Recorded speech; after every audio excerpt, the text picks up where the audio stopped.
The English began settling North America in the first half of the 1600s. First at Jamestown in 1607, and New England beginning in 1619. Additional colonies took shape gradually over the rest of the century.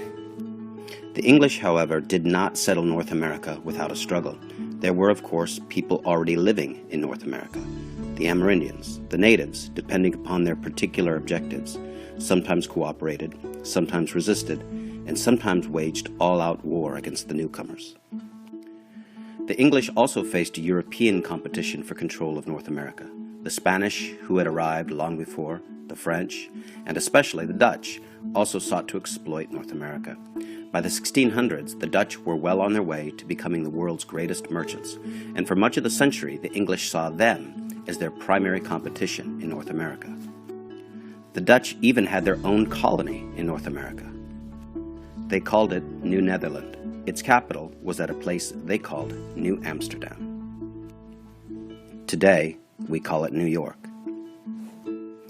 The Dutch also sought to trade with the English colonists who settled in the New World, not only on the mainland of North America, but also on Caribbean sugar islands like Barbados. The English government back in London, however, was totally opposed to the Dutch trading with the English New World colonies.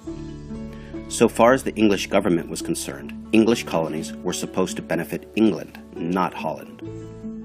Why, they argued, should Dutch merchants profit from colonies the English government fostered and protected?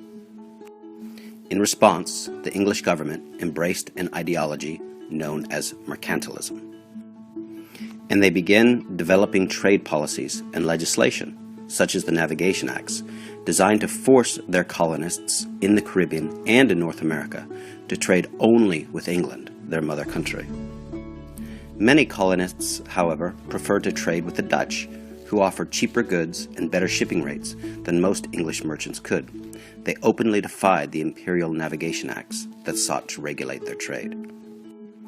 As one English imperial investigator noticed when he visited New England, there is no notice taken of the act of navigation. In other words, the people of New England, Massachusetts especially, did all they could to ignore the imperial trade regulations.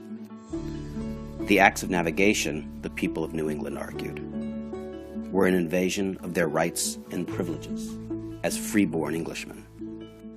The English government's struggle to regulate trade with its North American and Caribbean colonies crucially shaped the evolving relationship between England and its colonies, and the Dutch played a crucial role in the growth of the American colonies and their relationship to the mother country.